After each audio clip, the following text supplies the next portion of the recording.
반갑습니다. K입니다. 오늘은 돈의 신에게 사랑받는 세 줄의 마법으로 시작할게요. 일단 이 책의 저자가 싱글맘이고, 그리고 기존에 자기가 이렇게 본인의 설정이라는 걸 바꾸기 이전에 월급이 100만 원이었는데 2년 뒤에 1억 4천으로 이렇게 벌 정도로 이렇게 수입이 늘었다고 하는데, 거기에 있어서는 이제 설정 변경이라는 게 있어요. 그래서 이 책에도 기본적으로 이제 뭐 돈에 대한 내용도 나오기는 하는데, 저는 그런 내용보다는 조금 이런 내 설정이나 관념 이렇게 체인징하는 그런 게 좀 재밌어서 오늘 이 책의 내용을 좀 소개를 시켜드릴까 합니다. 생각이 아니라 설정을 바꿔야 된다라고 하는 이 작가의 예를 좀 들어드릴게요. 이 작가가 예전에는 신문, 우유, 요구르트 이런 방문 판매하는 사람들이 오면은 어쩔 수 없이 막 사면서 되게 화를 내고 방문 판매를 하다니 말면서 되게 싫어했다는 거예요. 근데 정말 이거를 간단하게 그래, 어차피 이 사람들이 날 미워해도 상관없지 라고 이렇게 본인의 그런 설정을 바꾸고 나서는 그때부터는 방문 판매에 오는 사람들도 발길이 뚝 끊어지고, 또 심지어는 주변에 이렇게 연락 별로 하고 싶어 하지 않던 그런 아이 친구 엄마들하고도 연락이 자연스럽게 이렇게 끊기고, 그리고 오프라인 매장에 있던 거를 온라인으로 이렇게 바꾸고 난 다음에는 매출이 이렇게 쑥쑥 올랐다는 거죠. 그래서 이 모든 설정을 내가 변경을 하고 난 다음에 이 작가의 인생이 이렇게 정말 드라마틱하게 변하기 시작했다는 거예요. 그래서 이런 일들을 계기로 이분은 확신을 했다는 거예요. 생각이 아니라 설정을 바꿔야 된다고. 자, 그렇다면 왜 우리는 생각이 아니라 설정을 바꿔야 될까? 여기에 대해서 제가 좀 쉽게 설명을 드리자면은 이거예요. 여러분이 이렇게 고정관념이나 신념들은 무의식 차원에 이렇게 저장되어 있는 아이거든요. 그리고 생각은 내 지금 현재 의지대로 할 수 있는 거니까 그러니까 현재 의식이라고 보면 돼요. 이거 두 개가 이렇게 일치가 되지 않으면 충돌이 생기고 막 짜증이 나고 화가 나고 감정이 이렇게 올라갔다 내려갔다 막 이렇게 하거든요. 그래서 이 작가도 얘기를 하는 게 이렇게 약간 감정이 이렇게 일어날 때가 기회다라고 얘기를 하는 게, 이건 바로 내가 하고자 하는 이 의지가 있을 거 아니에요. 얘는 일단 주인이잖아요. 현재의식이. 얘가 이끄는 대로 요 무의식 잠재의식하고 같이 이렇게 이끌어서 최고의 성과를 내기 위해서는 얘의 세팅을 바꿔줄 필요가 있다는 거예요. 얘가 주인이기는 해요, 현재의식이. 하지만 이 무의식, 잠재의식의 이렇게 설정은 거의 우리 능력치의 90%에 해당하는 퍼센테이지거든요. 그러니까 일단 얘를 무의식적인 차원에 있는 이런 설정들을 바꾸고 재프로그래밍을 해줘야 여러분의 현재의식의 이런 생각도 같이 이렇게 딱 합쳐져서 여러분이 이렇게 이루고자 하는 대로 일이 술술 풀린다는 거죠. 그래서 이 작가가 말하는 그 뭐 세 줄의 마법 뭐 이런 게 이 노트에다가 내 모든 감정을 다 적어보라는 거예요. 그렇게 하면은 무의식적인 차원의 이 프로그래밍 된 아이들이 바로 그냥 이렇게 그 증거처럼 이렇게 쫙 내가 손으로 글로 적으면은 그 증거들이 쫙 다 나오는 거예요. 그러면은 이 우리는 좌뇌 분석적인 현재의식을 사용을 해서 우리는 그것들에게 어떤 게 사실이고 아니고를 알아내고 어떤 게 내 프로그래밍 돼 있는 아이인가 이렇게 볼 수 있다는 거야. 그래서 이 노트를 쓰라는 게 바로 그거예요. 그래서 뭐 감정일기, 관찰일기 뭐 여러 가지가 있는데 어찌됐든 그거를 일단은 첫 스타트로 적어보시라는 거예요. 그래서 노트를 활용할 수 있는 방법을 이렇게 얘기를 해주는데, 가능한 일기처럼 매일 쓰는 게 좋지만 기분이 가라앉거나 아니면 뭐 책을 읽다가 어떤 문구를 읽고 마음이 이렇게 딱 움직였을 때, 아니면은 누군가 한 말이 자꾸 마음에 걸려서 찜찜하거나 감정이 이렇게 약간 술렁거릴 때 그때 이렇게 적으시면 효과가 있다라는 거죠. 그래서 일단은 이 단계가 세 단계가 있어요. 설정을 변경을 시키는 그 3단계가 있는데요.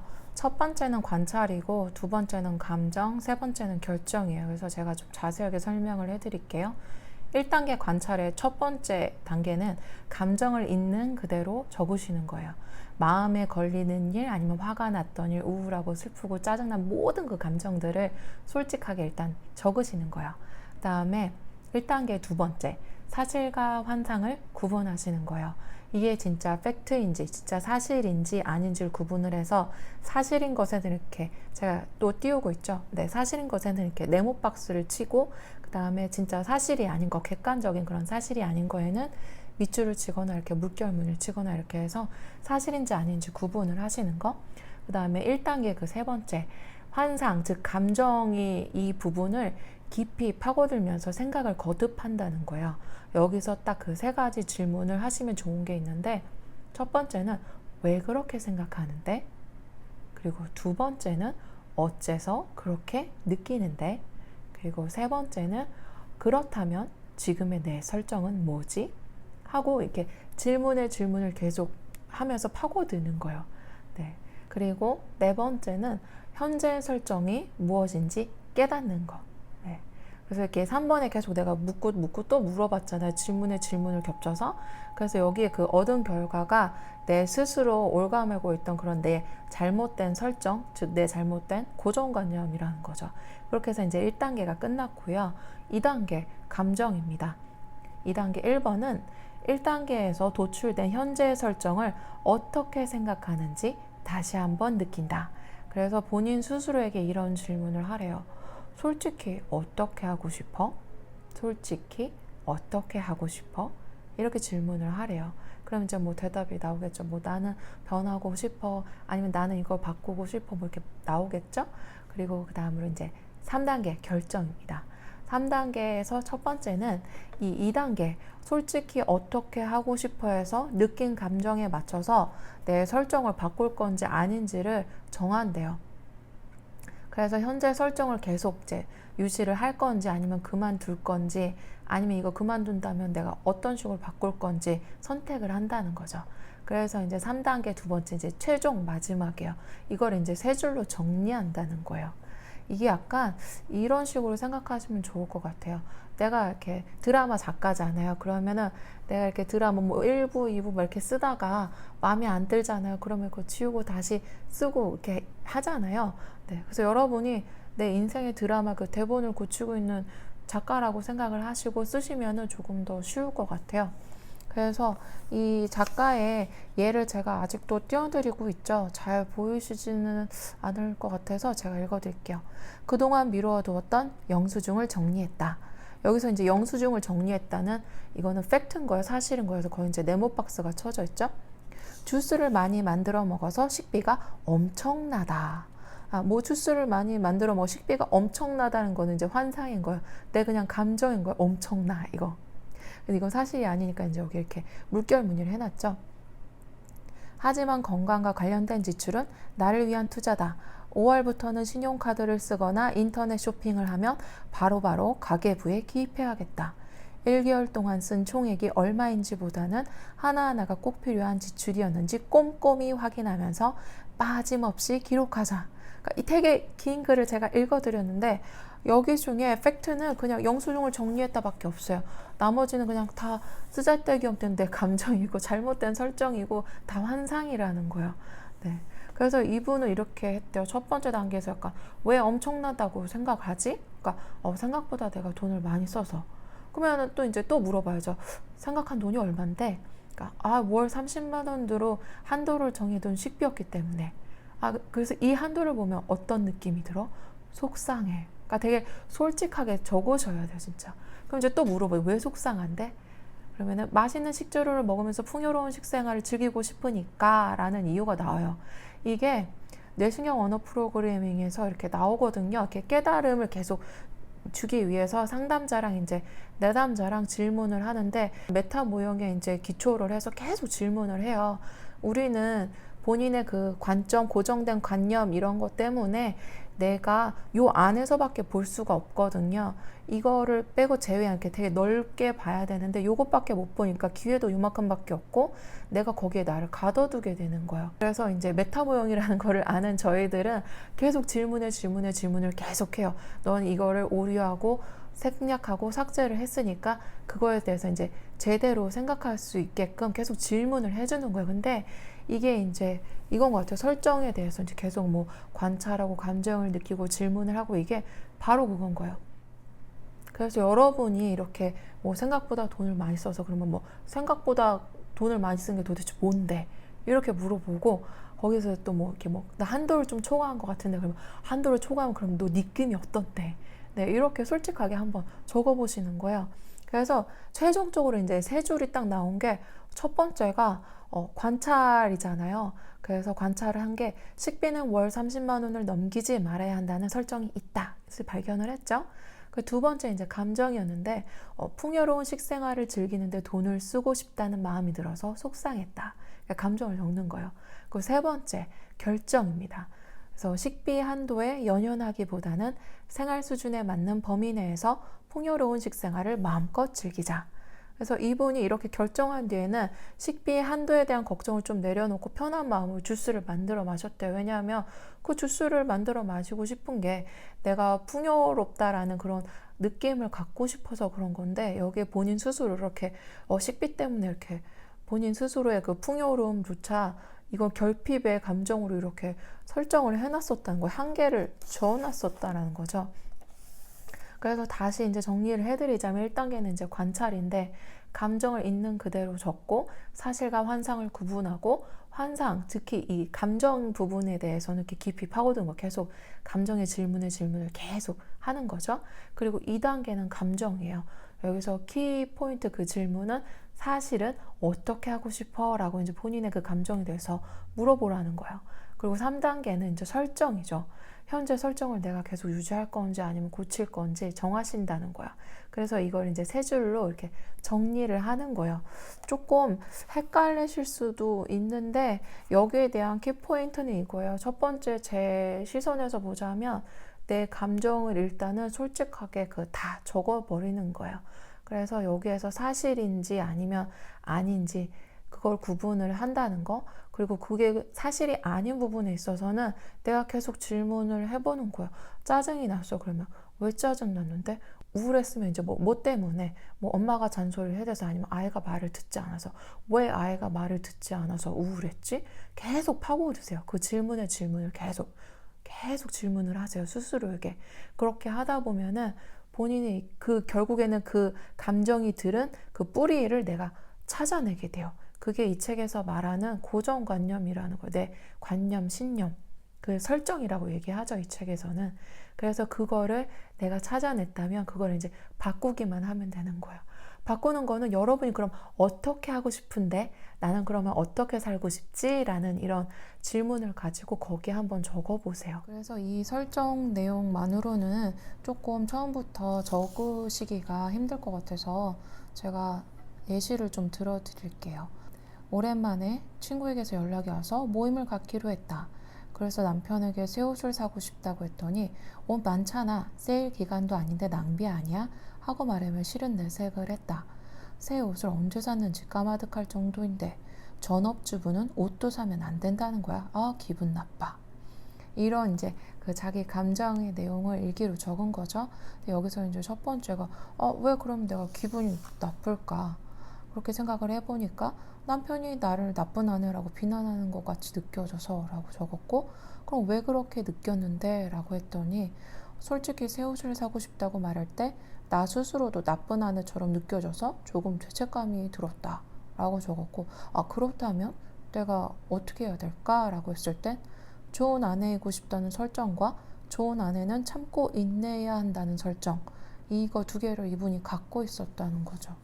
그래서 이제 두 번째로 이제 느끼다라는 과정이 있는데, 여기서 그러면은 애초에 좋은 아내라는 뭘까라는 그 질문을 스스로에게 했을 때 뭐 남에게도 나에게도 인내하는 아내가 좋은 아내라는 잣대로 이렇게 나는 바라봤고, 그리고 남편에게도 또 늘 인내하는 아내가 뭐 좋은 아내다라는 이런 설정이 있었지만, 하지만 좋은 아내 기준은 인내하는 것만이 아니라 여러 다른 게 있을 수 있다는 거, 이렇게 해서 이제 본인의 설정을 바꾼 거고요. 그래서 또 다른 예 또 들어드릴게요. 모아둔 돈이 없어서 불안하다 라고 했는데, 이분의 그 노트에는 이렇게 쓰여져 있어요. 매년 해외여행을 가는데 올해는 큰 맘을 먹고 유럽으로 결정했다. 정말 기대된다. 하지만 지난달에 신용카드도 많이 썼고 다음에 돈이 들어올 때까지 한참 남았으니 위험할지도 모르겠다.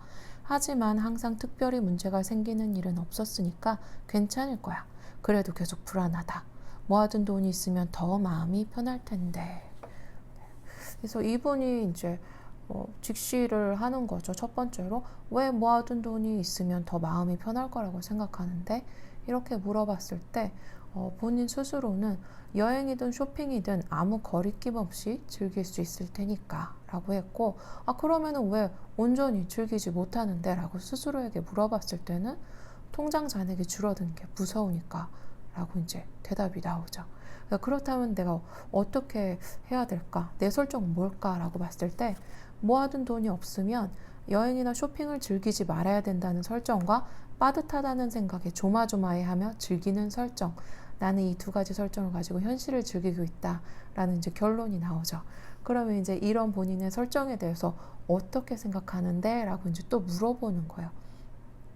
그랬을 때 모처럼 즐거운 시간을 보내려고 여행을 가기로 결정했는데, 여행하는 내내 돈 걱정에 불안해하며 보내고 싶지는 않다.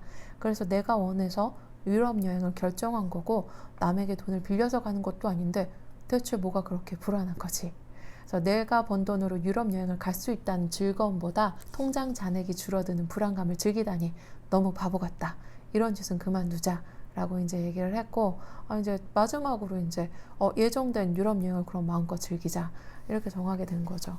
그리고 이거는 진짜 많이들 공감하실 것 같은데, 쥐꼬리 많은 수입을 확 늘리고 싶다.